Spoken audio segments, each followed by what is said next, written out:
volta aqui ao programa Lições da Bíblia. Chegamos já ao terceiro e último bloco. Está passando bem rápido o nosso tempo. E hoje recebendo com muita alegria dois professores da Faculdade de Teologia do NASP, a Faculdade de Teologia Adventista aqui do NASP, próximo a Campinas, o Centro Universitário Adventista, a quem nós agradecemos aqui pela liberação dos nossos colegas, pastores, professores que vieram nos ajudar aqui no programa. Estamos conversando sobre Paulo preso em Cesareia, os grandes dilemas que ele enfrentou, as mentiras que ele precisou ouvir sobre ele mesmo e o posicionamento de Paulo ao lado daquilo que era certo, ao lado da verdade. O pastor Edson, ele falou sobre a postura, às vezes, pastor Carlos Olivares, de alguns que ao buscarem se defender, se vitimizam, né? Ficam dando uma de vítima.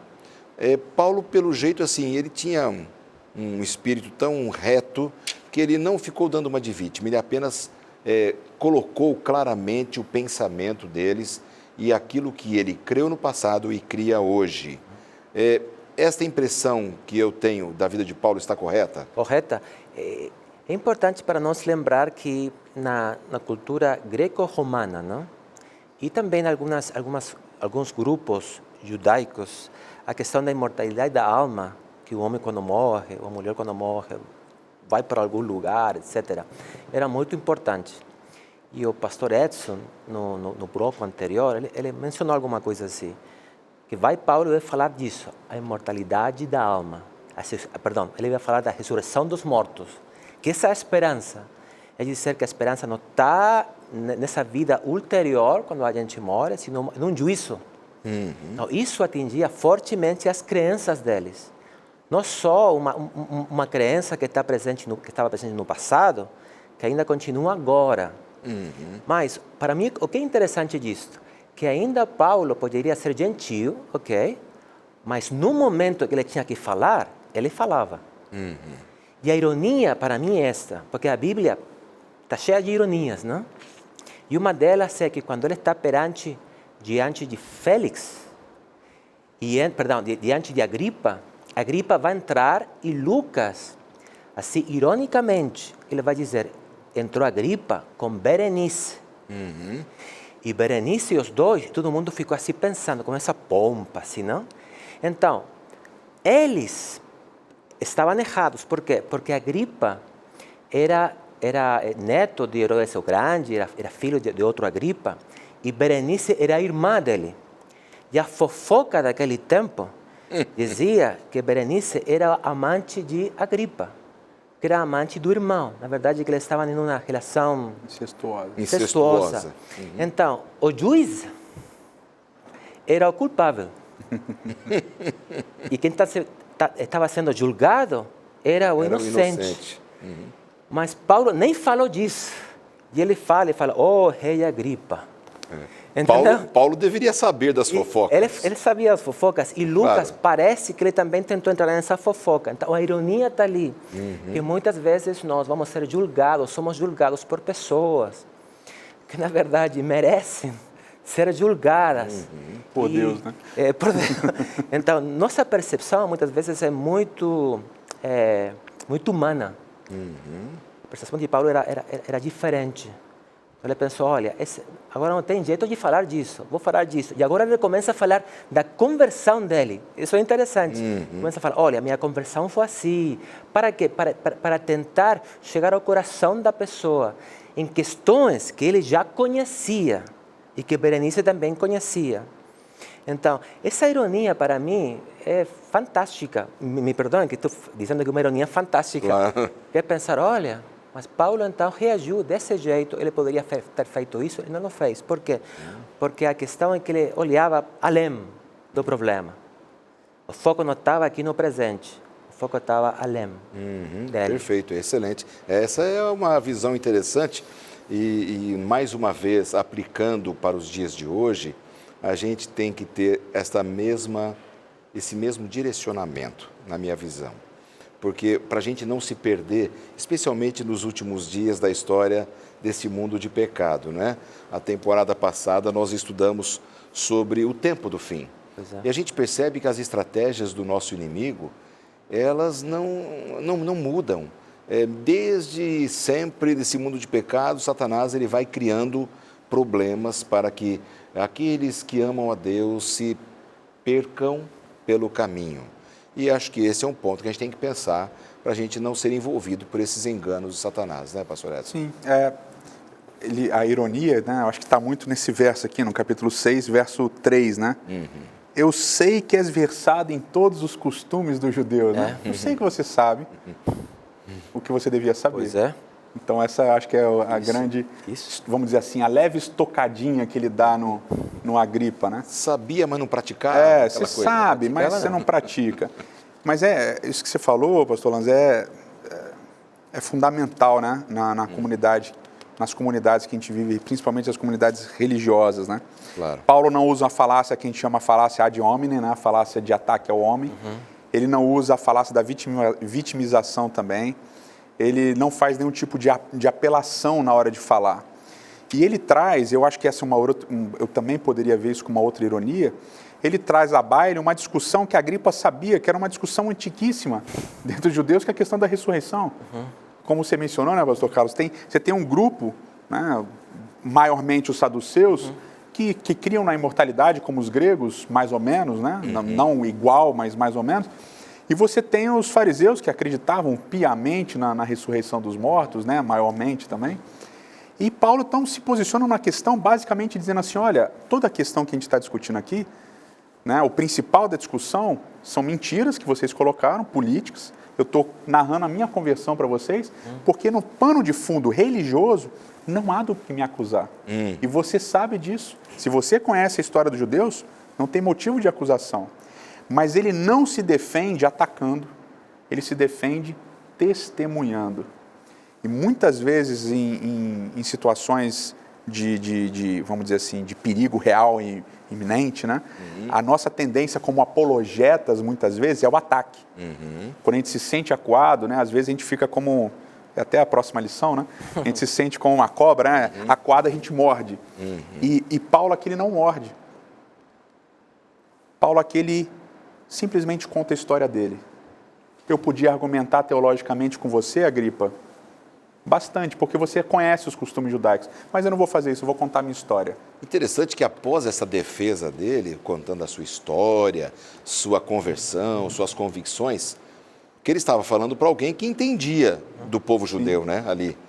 Ele não teve nenhuma contestação, não é, pastor? Assim, ele fez a sua defesa, ele não mordeu, como disse ali, como uma cobra, mas ele apenas focou na sua conversão, naquilo que ele cria e na verdade.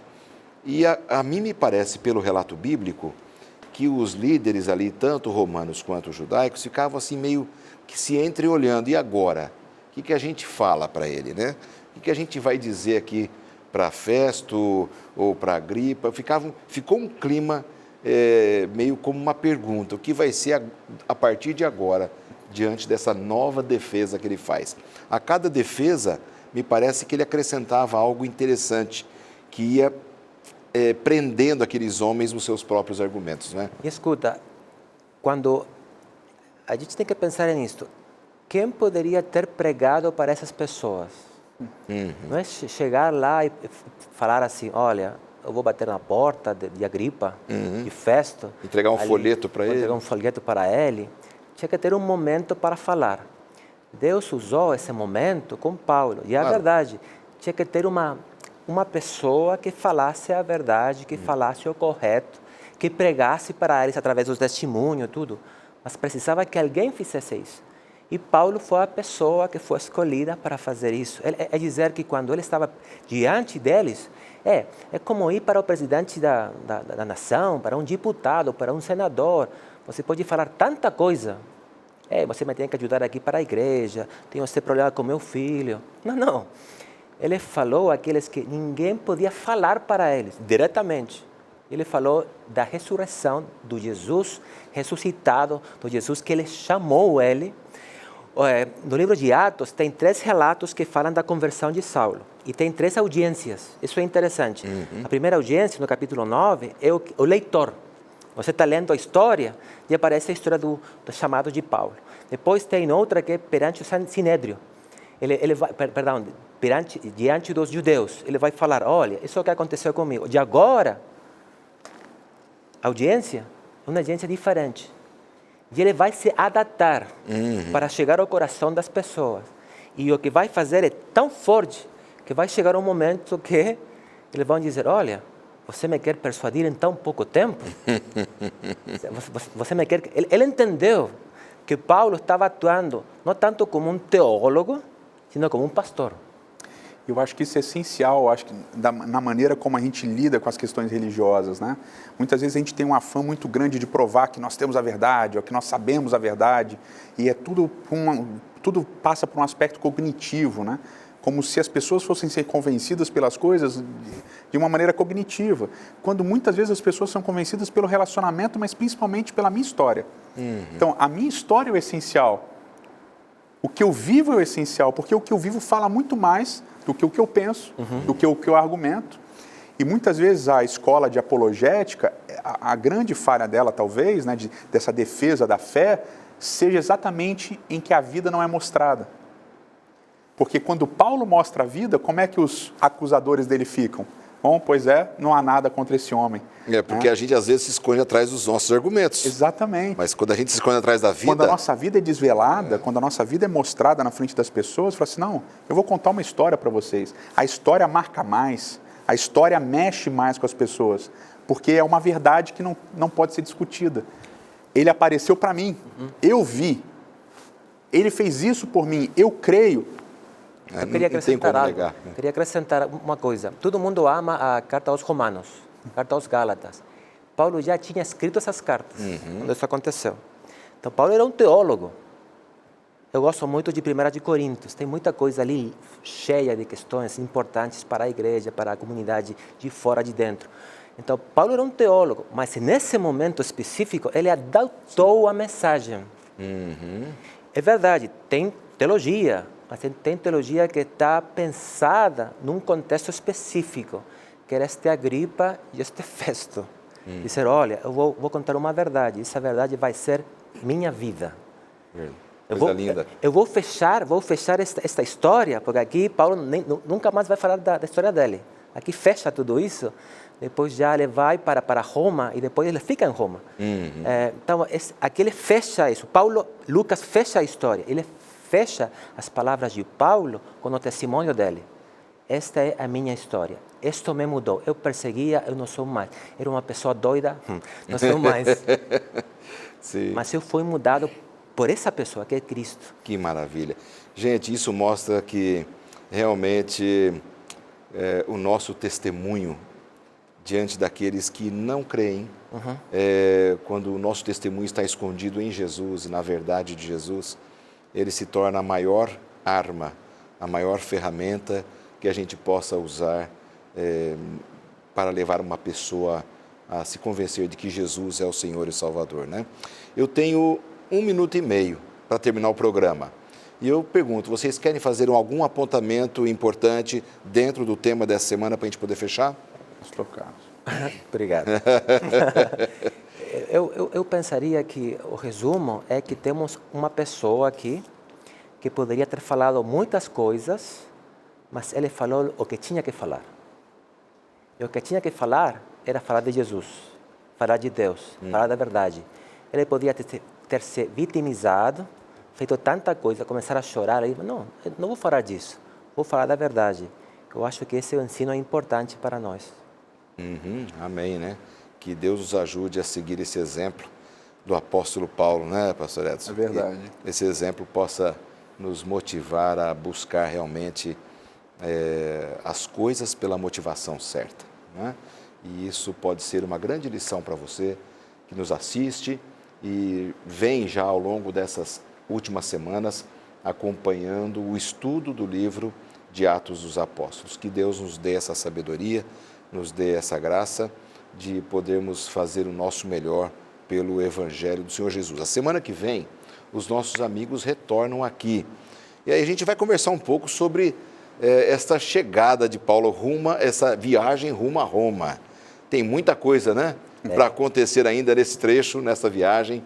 E a gente agradece a vocês aí pela audiência Que Deus abençoe muitíssimo a vida de todos, que a gente possa continuar firmes aqui, como disseram os nossos colegas, pastores, nessa verdade do Senhor Jesus, até que Jesus possa voltar a aparecer nas nuvens dos céus e estarmos prontos, seguindo o exemplo desses grandes homens do passado, estarmos prontos para a vida eterna em Cristo Jesus.